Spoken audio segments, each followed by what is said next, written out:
Good morning मेरे प्यारे बच्चों।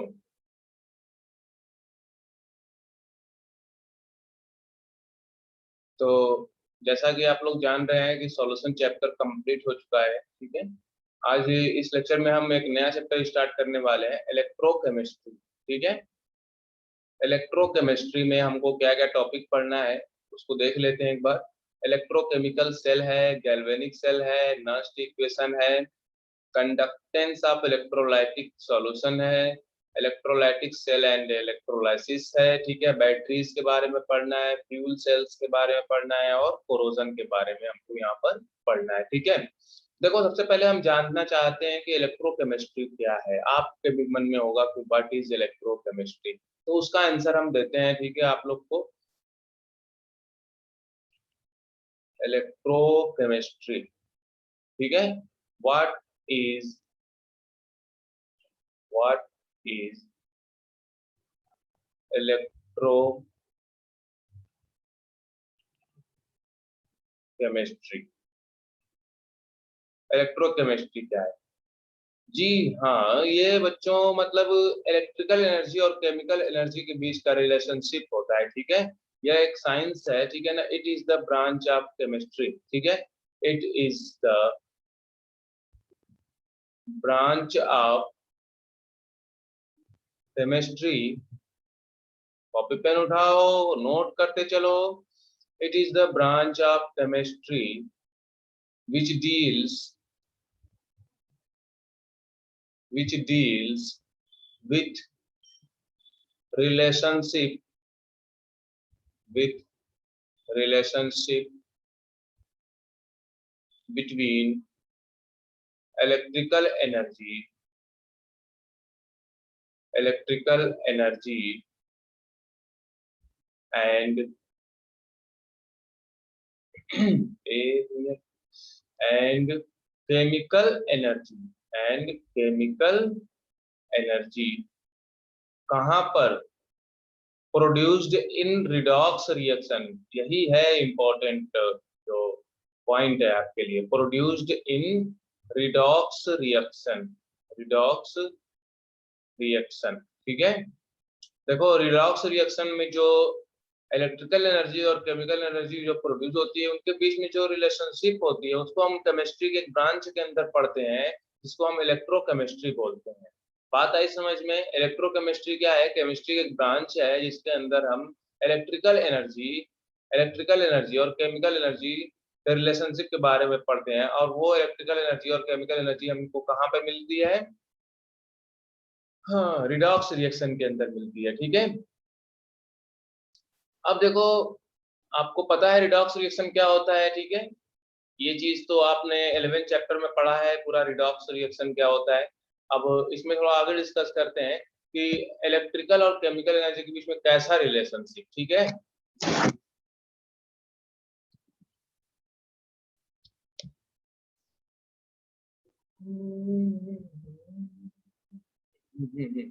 देखो अगर केमिकल एनर्जी, ठीक है,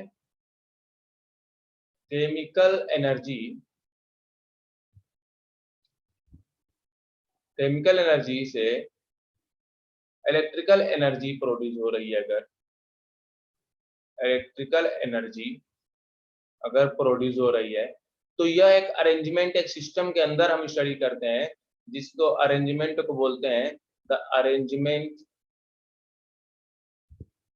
the arrangement is called the arrangement is called electrochemical cell, electrochemical cell generally बोलते हैं, या फिर इसको गैल्वेनिक सेल बोलते हैं, गैल्वेनिक सेल, ये सब डिटेल में पढ़ेंगे हम लोग। ठीक है, या फिर इसको वोल्टेइक सेल बोलते हैं, वोल्टेइक सेल बोलते हैं, वोल्टेइक सेल। इन सेल के अंदर जो हम पढ़ते हैं वो केमिकल एनर्जी से हमको इलेक्ट्रिकल एनर्जी मिलती है। ठीक है, उस अरेंजमेंट को, जिस सिस्टम के अंदर हम पढ़ते हैं उसको हम गैल्वेनिक या वोल्टेइक सेल बोलते हैं। अब अगर इलेक्ट्रिकल टू अगर केमिकल कन्वर्ट हो रही हो, ठीक है, एक ऐसा अरेंजमेंट, ठीक है, जिसमें इलेक्ट्रिकल एनर्जी ठीक है, केमिकल में कन्वर्ट हो रही हो, केमिकल एनर्जी में कन्वर्ट हो रही हो, तो इस टाइप के जो अरेंजमेंट होगा जिसके अंदर हम ये चीज स्टडी करेंगे, arrangement is called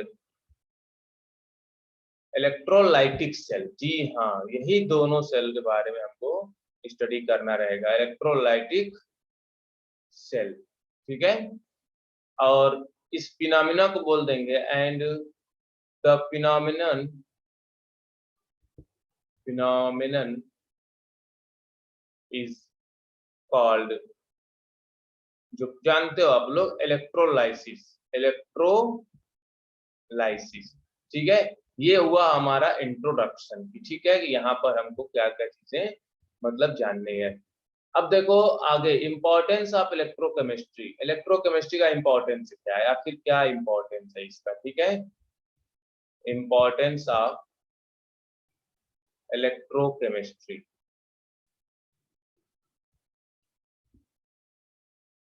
importance of electrochemistry.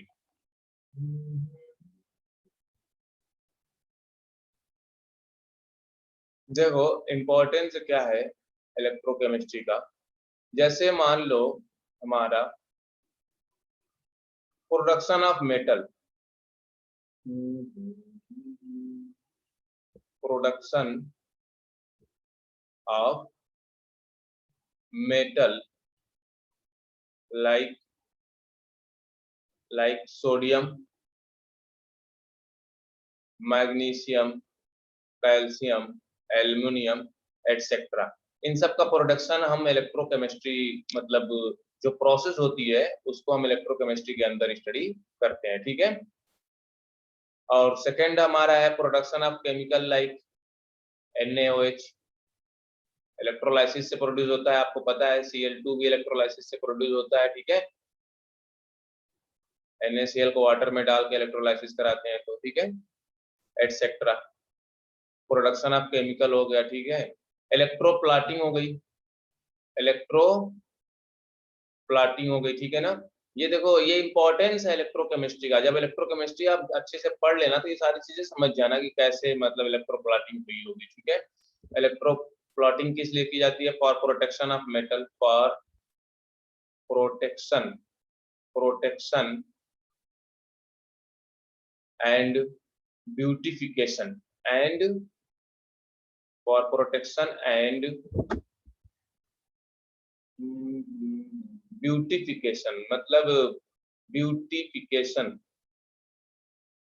मतलब मेटल को और भी अच्छा बनाना है तो उसके ऊपर एक और मेटल की कवर चढ़ा देते हैं। ठीक है, जिससे वो बहुत अच्छा दिखने लगता है, ब्यूटिफिकेशन, प्रोटेक्शन एंड ब्यूटिफिकेशन।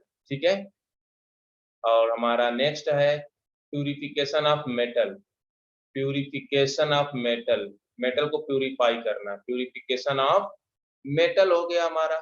ये सब हम इलेक्ट्रोकेमिस्ट्री की हेल्प से करते हैं। ठीक है, बैटरीज, बैटरीज जो हो जाती हैं, ठीक है, एंड सेल्स, जितनी भी सेल्स होती हैं, used in various instrument, okay. Next हमारा हो जाता है जो ह्यूमन बीइंग के अंदर, ठीक है, सेंसरी सिग्नल जो होता है, सेंसरी सिग्नल में केमिकल एनर्जी इलेक्ट्रिकल एनर्जी में कन्वर्ट होती है न्यूरॉन से, जब न्यूरॉन में ट्रांसफर होता है तो फिर chemical to electrical energy, chemical to electrical energy, electrical to chemical energy convert होता है। ठीक है, electrical signal send to brain, send to brain through cell, through cell. ठीक है, या फिर और कम्युनिकेशन among different cell,